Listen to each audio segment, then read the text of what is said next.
Thank you. Love you.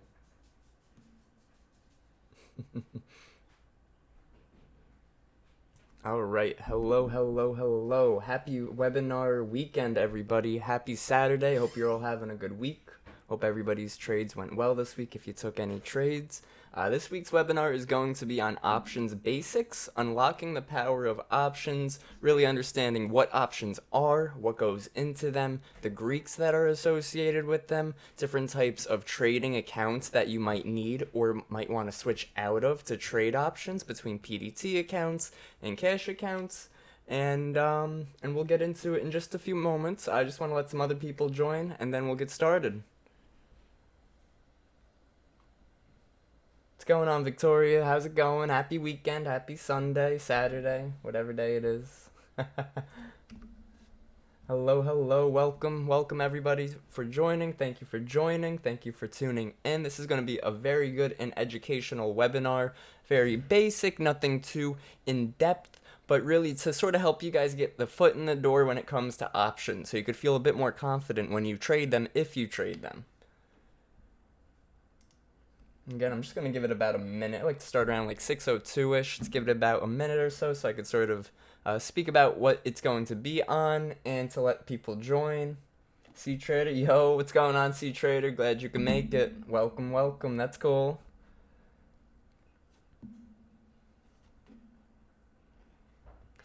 And if you guys got any questions on the way in or like during the webinar, just post it in the comments. I'll get to it when I can, or if anything, I'll do a little Q&A afterwards. Alright, looks like we are getting the ball rolling. Alright, let's get started, guys. So options basics, unlocking the power of options, and understanding what options are. How long will this last? Well, this one's a bit of a basic webinar. This one's probably only going to be about 45 minutes. I wouldn't say it, definitely not longer than an hour. I got some slideshows up for us, so that way if you guys want to take any notes or anything, it's easier. You just screenshot it if you want. But this is going to be a good one. Yes, sir, absolutely. Absolutely. Alright, let's get into it, guys. So, what are options? Options are financial contracts that provide the right, but not obligation. You gotta remember that. There's no obligation to buy or sell an underlying asset. So, if you're buying a call option, that means you're given the right, but not obligation to buy the asset. If you're getting a put option, it gives you the right, again, not obligation, to sell the asset.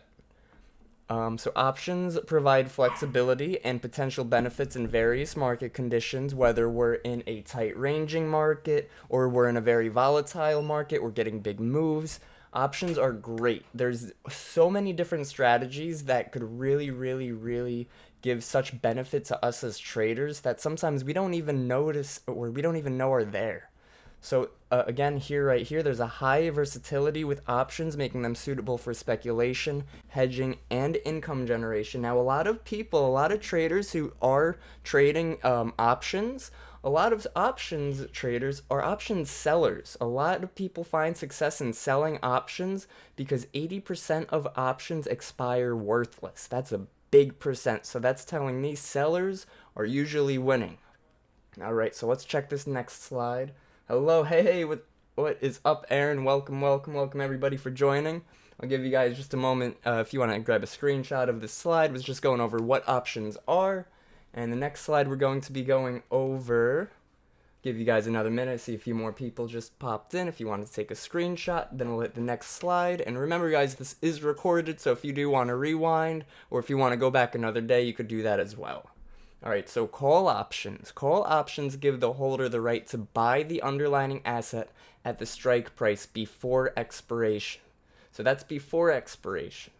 So when we get in the money, when we buy that's a little ahead. I'm going to keep going with the webinar with the slides. I don't want to get too ahead of myself. So let's see, so profiting from call options, if the price of the underlying asset rises above the strike price, the call option will be exercised for a profit. This is sort of what I was getting at. So if you were in Apple, like let's say you wanted, where is it? Here we go.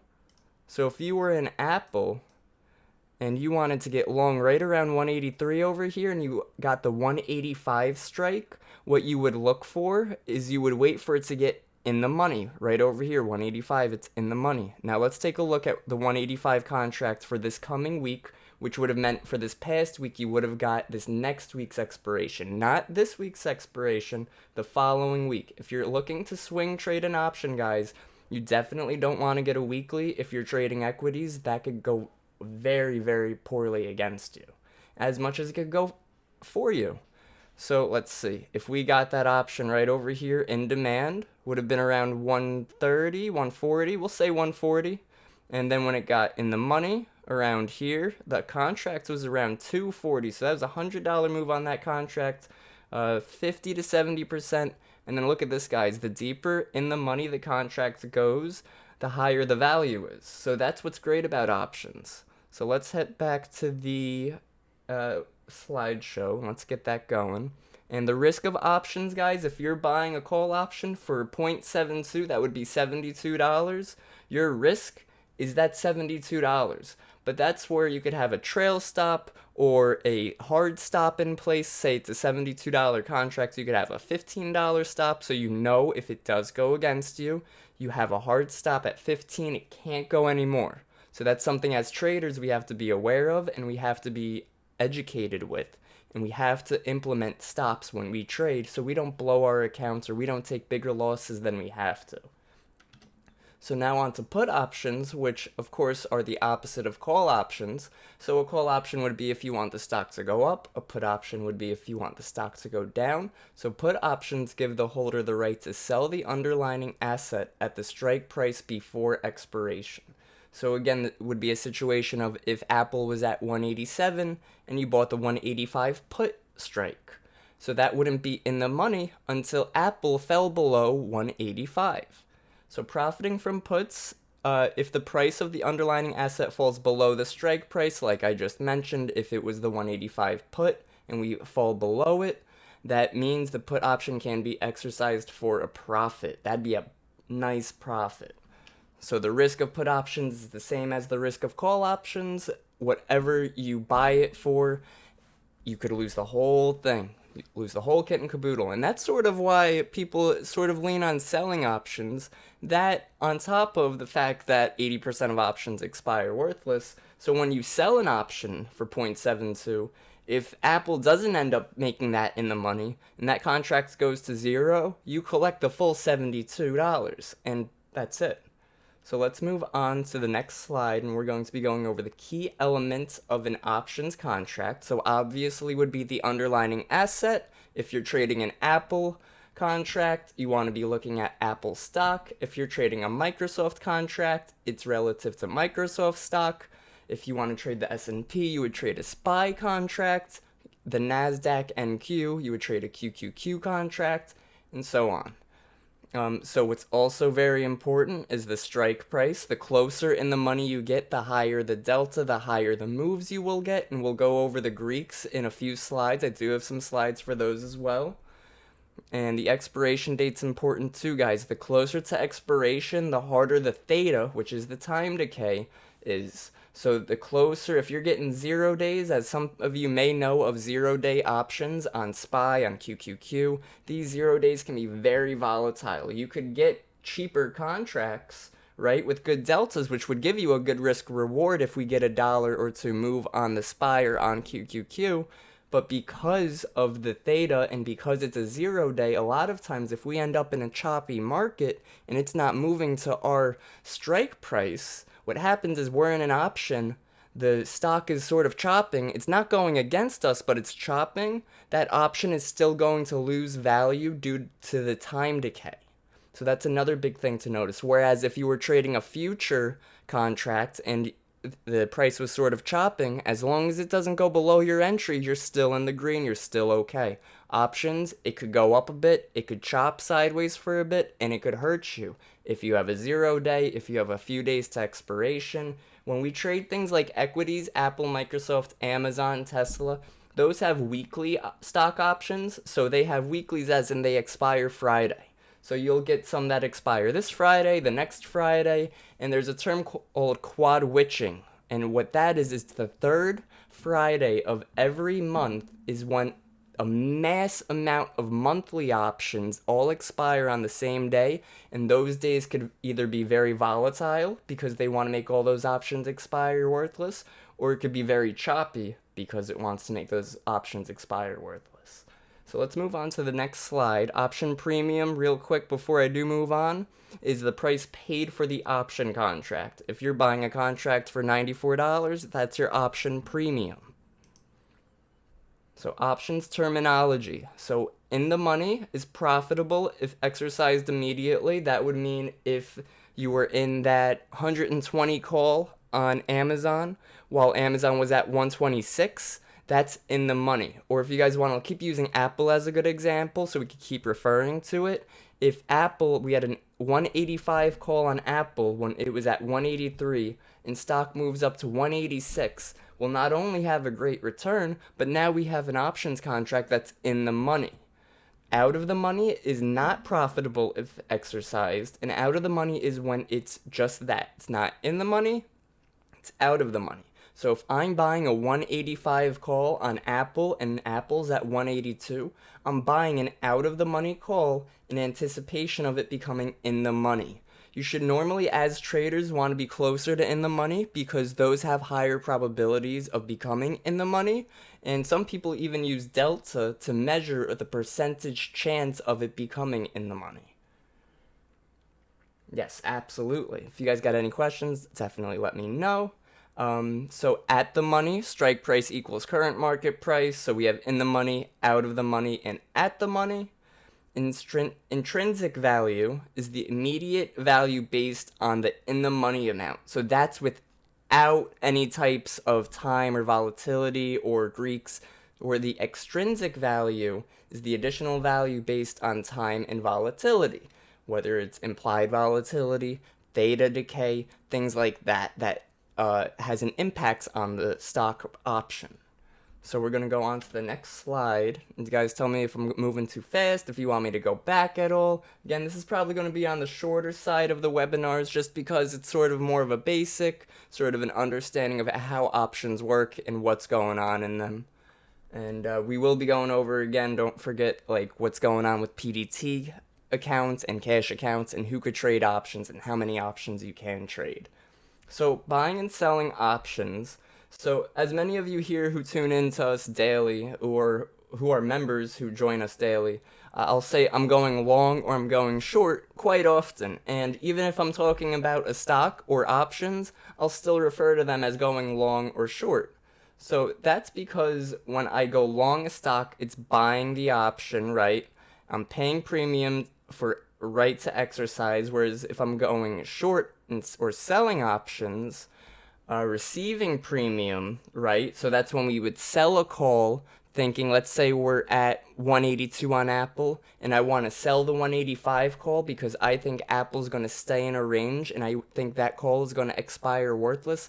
I'm going to sell that option. Whereas if I think the option's going to expire in the money, I would want to buy that option. So buy to open, this is for, people who do signal type trades and stuff. You would do BTO is buy to open, refers to the act of purchasing options to initiate a new position, and sell to close refers to the act of selling an option to close an existing position. So that would be STC, BTO, and again, longing positions. I'm not too big of a fan of the terminology on these. I was going through this yesterday and a bit right before I came on. Yeah, again, me personally, I would say shorting a position would be buying puts versus selling the contract, although that would still be shorting the position. If you sell a call option, that means you're shorting the position because you're selling the call, you're not buying the call. Now, to get in an option, if you're trading naked, which means you're just buying an option and then selling the option, that's purely directional. So that needs to go in your direction. So let's move on to the next slide and we'll get to some more stuff. Oh, nope. All right, so option pricing factors. So obviously, again, the underlying asset price, call options increase in value as the underlying asset of the price rises, and put options increase in value as the underlying asset price falls. Volatility, the higher volatility leads to higher option prices due to increased uncertainty and potential larger price moves in the market, and that could be both beneficial and it could go against you. That brings in things like implied volatility and these other Greeks that could be associated and sort of either push for or against our options contract. So high volatility could make our already existing options contract worth a lot more, or it could make it so it's a lot more expensive to get in the trade in general. So time to expiration, option loses extrinsic value as they approach expiration. That's what I was talking about before on that other slide. So remember that extrinsic value is based off of the time to expiration, and that's what chops at it every day. And what you'll see also, guys, when we have high volatility, that comes with things like news, stock market events. Sometimes there's even a decrease in volatility, and you'll see options are priced at an even cheaper rate. And sometimes that's even a clue to be careful, to be wary of, like, trading options. If the IV's low, it's got low volatility, you might want to stay away. But if the IV's high due to something like earnings, let's say Nvidia has earnings and it skyrockets, right? Everybody who was in calls is doing fantastic. Puts are obviously crushed. But now when the next day opens, the implied volatility is so high, options are nearly double, triple their normal amount. So anybody who would be chasing that move that morning, if the price doesn't keep moving in their direction, even if it chops a little bit, due to that IV from the earnings, throughout that day, it's going to come crashing down. The IV crush. They call it an IV crush when something like that happens. All right, let's keep it moving. So basic options strategies, buying calls and puts, that's profiting from price movements in the expected direction. If you want calls, you want price to move higher. If you want puts, you want price to move lower. Selling covered calls is a great way to generate income based off of selling call options on already owned assets. And you could also buy protective puts, which is when you use put options as an insurance against a price decline on an already owned asset. Let's say you have a large portfolio, you have 100 stock of Apple, right? And Apple's doing well, so what you want to do is you would want to sell a contract. You would want to sell an options contract against the 100 owned shares of Apple because you already own them, and you could start using that to your advantage. Whereas a lot of people who own stock don't understand that you could write and you could generate extra income based off of the sheer fact that you own the stock, and you could write contracts. You could literally create the contracts, sell the contracts against your own shares. And again, with the protective puts, let's say you do have a large amount of stock and you're worried there's going to be some pressure in the market. You know the S&P 500 hasn't been doing well, but you don't want to dump all your shares. What you could then do is you could buy a put option or two, or however many you would need to start hedging yourself. That way, if you got 100 contracts at 180, stocks at 185, so you're up $500, you could start hedging yourself with put options so that you keep that original 180 entry on your shares, but for the pullback, you're going to be profiting based off of the options. So it's really a great thing to hedge yourself to stay green, to stay ahead of the game. So risk management and options trading, guys, this is a huge slide. Risk management is everything when it comes to trading. When it comes to trading options, futures, forex, equities, ETFs, anything. Risk management is key. Risk reward, risk management, all of that. So limited risk of buying options, the maximum loss limited to the premium paid. So when we hear this, when we see this, it sort of doesn't really make too sense. Will this be available after live? Yeah, absolutely. We have a webinar section, a watch list, a playlist in our YouTube, and this will be up there. All right, so limited risk of buying options. Remember, guys, if you're buying an option contract that's worth $74, you're risking that full $74 unless you put your stop in and you are disciplined enough to let that stop trigger if it does come down to it. A lot of times we'll put a stop in, and sometimes we'll get a little undisciplined, right? We'll see a pullback and we'll think, oh, well, you know what? It will go in my direction. No, let yourself stop out. You already gave yourself the predetermined stop. Stop out. Reassess the situation, reassess the stock, and look for a place to re-enter. There's never a reason to chase in the market. We have to stay patient. Unlimited risk of selling options, right? Potential for unlimited losses if market moves against the position. So that would be like, you hear things, you guys ever hear the saying, oh, who's calling? Oh, margin's calling. You know, I'm getting a margin call if you have a margin account. So when you sell options, straight up selling, not after you buy it, because you could buy options with a cash account, but to sell options, you would need a margin account, right? So when you sell an option at, let's say you do sell that option at $74 thinking it's going to expire worthless, but the stock does go in that direction and it starts skyrocketing, you better have a stop on that. You better have your 74 contract have a stop at like 99 or 100, because if it starts going in that direction, that could just keep going and going, and there's no saying when it'll stop. Obviously, it won't go forever, but we don't know that. And when we're in a losing situation and in a losing trade, we don't think right, and you could really lose more than 100% when it comes to selling those contracts. So you do have to be careful.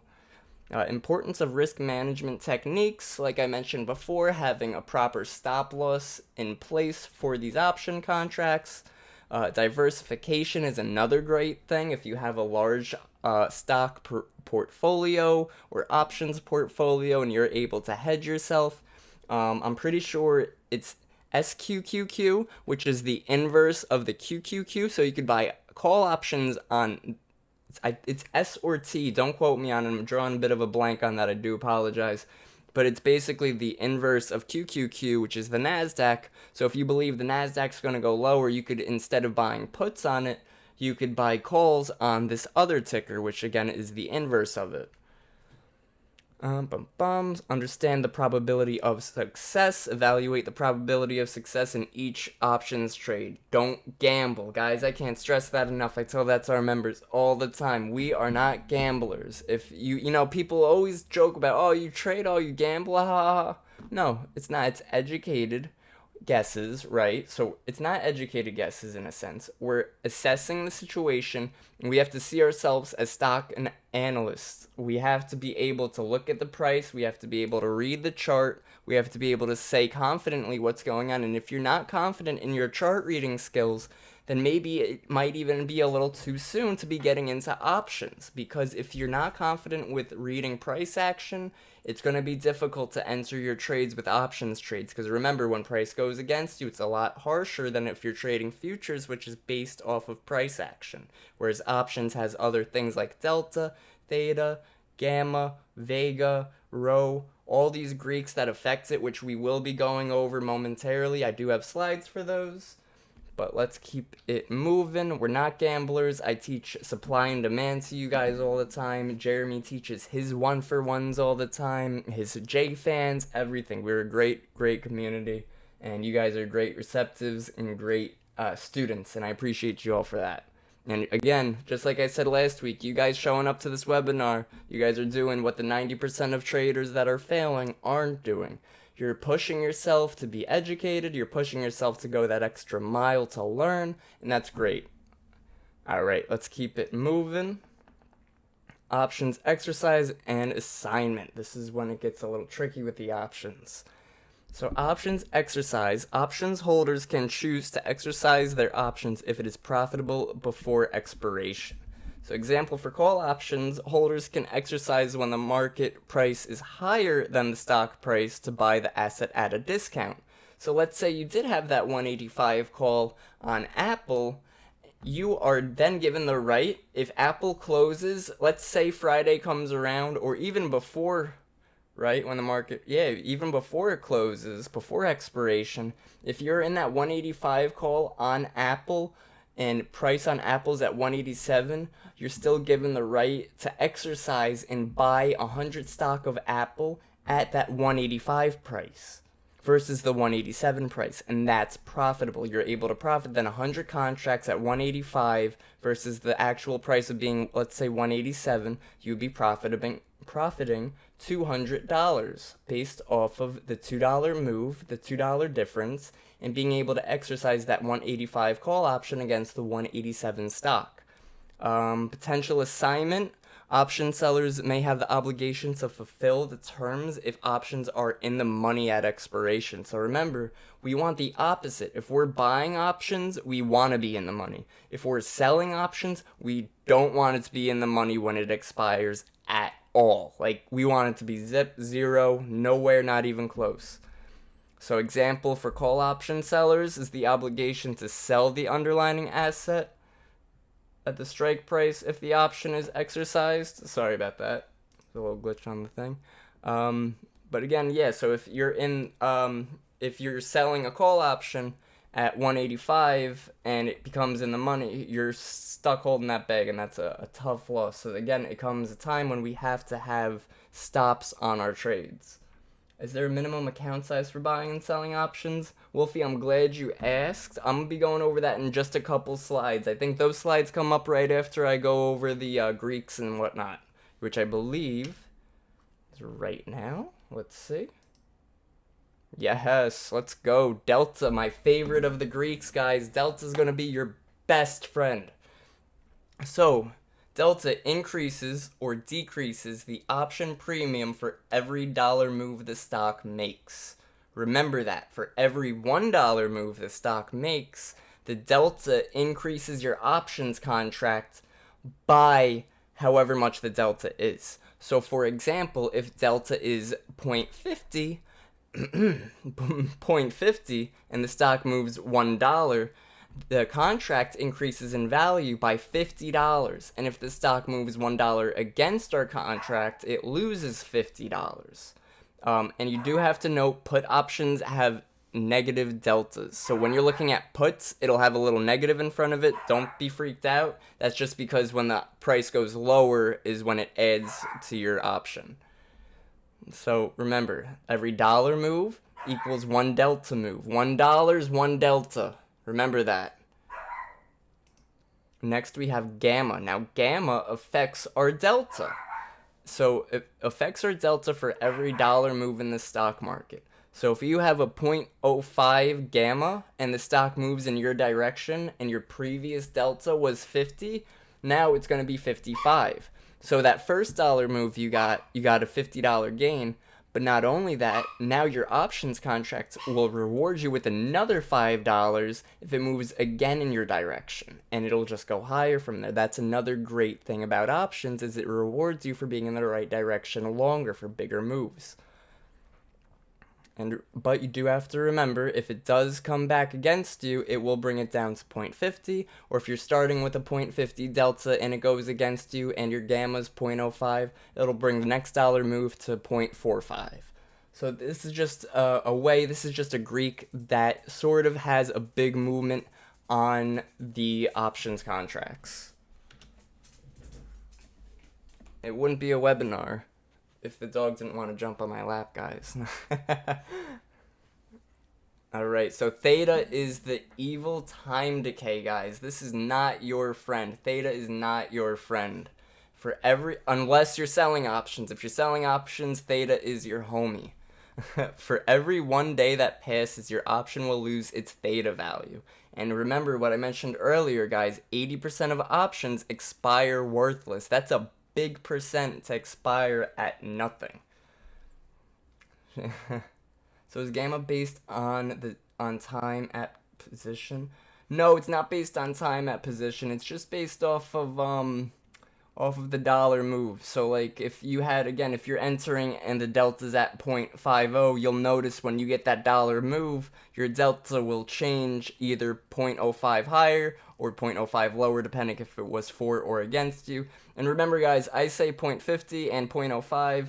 These are just examples. No contracts will be exactly like this. You know, there will be like 0.51 and then 0.06, right? Or something like that. But I just want to give you guys nice, plain examples so it's sort of easier to understand. And if you guys do want, I will pull up a options I'll pull up an options chain right here, right? So we see the delta, we have the theta, we have the gamma, and we have the vega, right? And we haven't gone over vega yet. There's another one called rho, which doesn't affect too much, but I will cover it for you guys just so we do cover all the bases. But let's say, right, this is on Apple, and we see the 190, and the bid is at 52, the ask is at 55. So if you wanted to fill instantly, you would place your buy order around, I would say 0.54. You know, if you did want to fill instant, you hit buy market, it would fill you at 0.55. You have the delta of 0.22. So if it moves against you, you're going to be down to about 30. But if it moves for you, right, it's going to bring it up to about 70, high 70s. Plus, if it moves for you again, right, it'll bring us up another $30 at that point. So it's very good. It's good stuff. It's good, but it's bad. It could go against you too. So here's the theta, right? So the theta and the delta. What I like to look for, guys, if I were to be swinging an options contract, I want the delta to definitely be higher than the theta, number one. And number two, what I would look for is I would want to make sure I was in at least $1 or $2 move that day. That way the delta will cover the theta for the day or two, so I won't see the theta affected as much. That's another thing I would do. If you're day trading options or just sort of scalping and you're in and out, you're quick, you're like a minute trade, 5 minute, 15-minute trades, you don't have to worry too much about theta, because again, you are only going to be in it momentarily, and theta is more the day's decay. So like if it's 0.17, it's going to drag out. And we got the charts again, but let's head back to that right over here. So I did put this chart here again, another example. If we entered 182, the 185 would have been the strike, and that would have been a great price. All right, next we did time decay. There we go. Vega and rho. So rho was the one I was telling you guys isn't too important, but it does change the options premium for every 1% change in the federal funds rate. So that is sort of important to know. Again, not the craziest. It's not going to make or break an account, but it's something to sort of be aware of. Vega is the change in options premium for every 1% change in implied volatility. So Vega is definitely more important than rho, but it's only important if we're having these high volatility moves, if we're getting news, high volume. Volume brings volatility. Remember that, guys. Alright, don't forget, guys, hit that like button. I do appreciate it. Alright, so now that we're done going over our options, what options are, buying options, selling options, what the Greeks are, let's go over the pattern day trading rule, the PDT rule, the evil PDT rule nobody likes, right? So the PDT rule applies to traders who execute more than 3 day trades within a 5 business day period using a margin account. You have to remember that it's only using a margin account. If you have a cash account, you are not affected by the PDT rule. So it requires those traders to maintain a minimum of an account balance of $25,000 to continue day trading. So if you have a margin account and it's above $25,000, you can day trade all you want. If you have a margin account that's under $25,000, you can't day trade as much as you want. You could only do 3 day trades in a 5 business day span, but with the margin account, just like Nicholas asked, or C-Trader, with a margin account, you're able to sell options. If you have a cash account, you could only buy options. You could only trade options naked when you have a cash account, which is good if you're a scalper or a quick day trader. Or, again, day trader. If you're a day trader, you would want a cash account over a margin account if you're under $25,000, especially for us newer traders. So we would say about, let's say, $1,000 account. I am going to get into this in the next slide. I don't want to get ahead of myself. But remember, the rule is towards margin accounts, not cash accounts. Very important. Alright, last thing would be cash accounts and options trading. Trading options in a cash account does not trigger the PDT rule. And with a cash account, you can freely trade options without being limited by the pattern trading restrictions. And basically what that means is, let's say we have $1,000 account, right? We could trade that $1,000 in one day. So we could take like 3 or 4 trades that are all like $200 or $300. As long as we stay under our 1,000, which we started with that day, we could trade that much. I could buy a $500 contract, which I wouldn't recommend buying a $500 contract if you're only in a $1,000 account. That'd be like 50%. You don't want to do that. But let's say you want to trade a $90, another $90, and you're just scalping, right? So you're just making small moves, you're getting your profit, you're taking your profit. Once you hit around 990 something, you're sort of done for the day. That then reimburses, that comes back the following day. So let's say you trade that $1,000 cash account and you make $100 that first day. Well, now the following day, you have $1,100 to trade, right? Now the day after, if you make another 100, you'll have 1,200 to trade, and so on and so on. But you can't go past whatever you're starting with that day. If you lose, let's say you trade the 900 and something or the 1,000 and you lose 100, well then the next day you only have the $900 to trade, and so on and so on. So that's also why you don't want to be too heavy, because you don't want to YOLO a whole account, get stopped out, and then see another trade situation or a trade setup happen, and now you're sitting on your hands because you don't have any more buying power for the day. That's a situation that happens very often to options traders, to cash account traders, and it's something that happens to new traders, to experienced traders. That's just what happens with cash accounts. Cash accounts, they limit you, but not as much as a PDT account in the sense of if you're under the 25K threshold. Consideration for options trading in cash accounts. Ensure you have sufficient cash in your account to cover the cost of options premium and potential losses. Okay, you don't want to be buying, if you're in a $500 account, you don't want to be buying a $250 contract, because if the market just completely goes against you or there's a crazy move, and you're going to lose, half of your account and be just completely irate. You're going to be devastated, and it's going to do a real impact on your mental, and your mental is what helps you trade better. Trading is all psychology. So understand the risks associated with options trading and exercise proper risk management techniques. Just like I mentioned in the other slide, have proper stop losses, have proper targets, know where your entry is prior to entering, know where your exit is, your targets, your stops, where you're stopping out.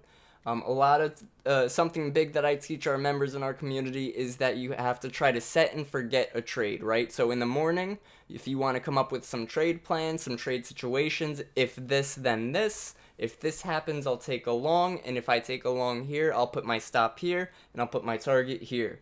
That way, when you're in the trade, you set and forget.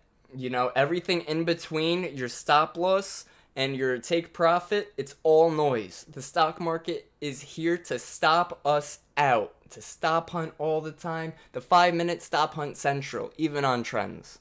So that's just things to consider, things to really go over, and things to remember about options and about trading, And you could also hedge yourself. Some people will buy a call and a put and sort of put a hard stop on one and let the other run in case. I don't personally suggest that.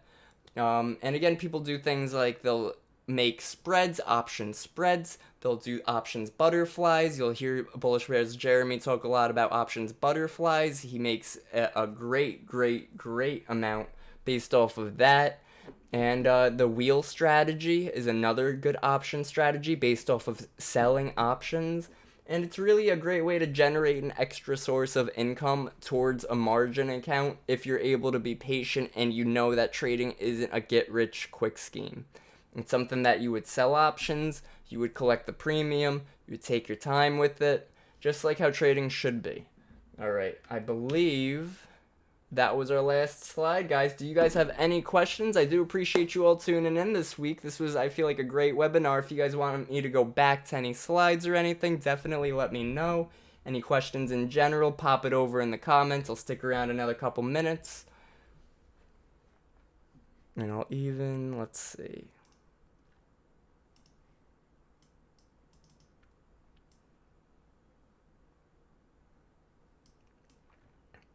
And guys, don't forget we go live. Show us the dog. Hey, wake up. They want to see you. Alright, I woke her up just for you. Alright, this is Bullishbrs Lucy, guys. She's the one who actually posts all of the charts that I claim to post. She does all the charting. She taught me supply and demand. She barks when I should buy, and she cries when I should sell, and she pees in the bathroom when the target price is hitting. So yeah. I've seen so many people on Reddit lose it all over discovering options. I'm afraid to trade them, but I realize that because I need to educate myself. Yes, absolutely, Wolfie. It's all about education. The stock market is all education. It could get overwhelming with the amount of education, or it could stay right where it should be. I personally try to simplify trading based off of my supply and demand zones and my support and resistance. But options are a great source of income, whether you're selling options or doing spreads or even buying options. But again, when we buy and sell options like naked, when we buy an option due to a direction, personally me, I've only had the best experience and best profitability when I'm scalping options, not when I'm swing trading. But swing trading works too, guys. You just do have to get a few weeks out, and usually when you get a few weeks out, those options are a bit more expensive because you're buying the time for it. Alright, any other questions before I log off?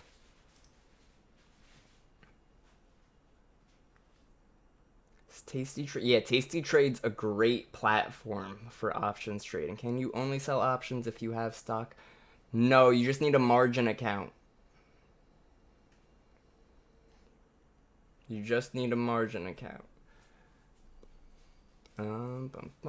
Any other questions? Any good reads of further education? Oh, you know what? That does remind me. There's an app called Option Strat Calculator on the iPhone. I'm gonna put it up right here. I'm sure Android has it too. This one right here, Option Strat. And what you do with that is you plug the option in, and it'll give you a demographic of what the price of that option will be when the stock price moves in that direction, what it'll be when price moves against that direction. Let's create one real quick, right? So let's do Apple. And let's say, right, so Apple, it put me at the 185 call for July 21st. And right now, it says it's at 505, right? So if on Wednesday, stock of Apple is at 192, it's going to be up $347. Whereas if by Wednesday it was down to 185, it would be down $134. This is a pretty cool app that I like to use when I trade options, especially if I was swing trading an option. That way I could be more aware of the potential risk or reward and potential max profit I can make on that trade.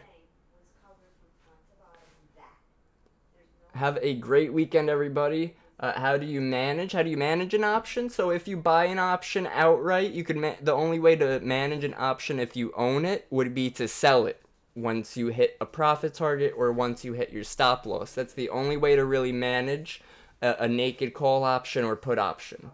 How do you manage win-loss? I'm not sure what you mean exactly. I think what you mean like risk or reward wise, that might be a different webinar.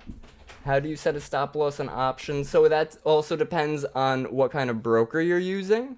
If you're using Thinkorswim, and you know what too, guys, I will be creating a Thinkorswim sort of a tutorial on how to use it and how to place trades on it.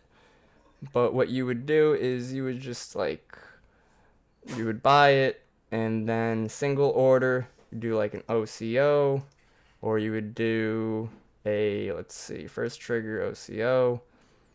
It's easier to set the bracket orders based off of, here we go. So when you do active trader, it'll pull up the price, it'll pull up everything you need. And what you could do then is I'm trying to get the mouse to move. For your template, I have already these predetermined, right? So this is a 0.15 stop. So that means when I buy this, the instant target is $1 gain and the instant stop is 0.15. So I already have my set risk or reward on this trade. I already have my set stop and my set take profit. Include how to close options trades. It seems to be lacking in all demos I've seen. So it depends on what kind of options trade you're in. If you're in a naked options trade, which means you're just buying the option, buying a call or buying a put, the way to close that would be to just sell the position. Whereas if you sold a contract, the way to close that would be to buy back the position. It would really depend on what broker you're using to determine how you would go about closing or opening a position, because each broker is different. Whereas sometimes if I were to place this order on Thinkorswim, I can't hit sell market anymore because it has bracket orders in. I would have to hit cancel all, which would cancel my bracket orders, and then I would hit sell market. So if it was in my direction, like $50, and I had a 0.15 stop loss, and I wanted to just cut it there, I would have to hit cancel to cancel the brackets because those are in as set orders, and then I would hit sell market, and that would sell the option and close it for me. And again, vice versa, if you sell the option, you would hit buy market and buy the option back. Good stuff, good stuff. Any other last minute questions? Guys, don't forget, hit that like button, like and subscribe. We go live Monday, Wednesday, Friday for free on YouTube for you guys, and Monday through Friday on our Discord for our members. And we do have another moderator as well in another room teaching a different strategy. So we have a lot to offer. Any last second questions? Yes, absolutely, Victoria. It's my pleasure. I'm glad you tuned in again. I appreciate you tuning into these webinars. Is there a minimum account size for margin accounts, and how are you charged to use margin? Oh, again, Andrea, this is a more of a broker question. So like, let's say even futures, right? So some futures accounts, Thinkorswim for example, you need thousands and thousands to trade futures. Whereas NinjaTrader or Tradeovate, you only need $100 and you could have a margin account to trade futures. So it really depends on the broker and the mandatory requirements needed for that broker to trade those options, buying or selling or trading with margin. I believe, I don't want to give you a price, an exact price. If you want to give me a minute, I could look it up. I thought Thinkorswim, I want to say it was $2,000 to open account. Thinkorswim account minimum. Let's see.